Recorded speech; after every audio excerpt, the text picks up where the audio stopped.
ሐሳብ የለውጥ ኃይል ነው። ምሁራን የለውጥ ወኪል ናቸው። ውክልናቸውን በወጉ የማይወጡ ከሆነ ውክልናውን በወጉ እንደማይወጣ የህዝብ ተመራጭ ማለት ናቸው። ኢንተሌክቹዋል ሊደርስ ከረንሲያቸው ሐሳብ ነው። የሚገበያዩበት ከረንሲ ሐሳብ ነው። ያንን ከረንሲ በደንብ የማያቅ ኢንተሌክቹዋል ሊደር መሪ ነኝ ቢልም ያሻውን ማሳካት አይችልም። ሰው የያዘውን ከረንሲ አውቆ የት ጋር እንደሚገበያይ ማወቅ አለበት፣ ወይም ከረንሲውን ዩኒቨርሳል ማድረግ አለበት።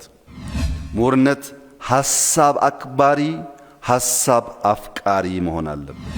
መደመር ሲባል ፖለቲካል ብቻ አይደለም። በእያንዳንዱ ሴክተር ያለ ዕውቀት ሐሳብን ማሰናሰል ማለት ነው።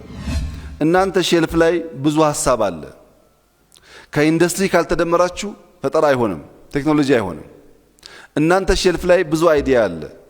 ከአርሶ አደር ማሳ ካልተዋሃዳችሁ ቴክኖሎጂ አይሆንም፣ ፕሮዳክቲቪቲን አያፋጥንም፣ አያባዛም። ምሁር ማን ነው?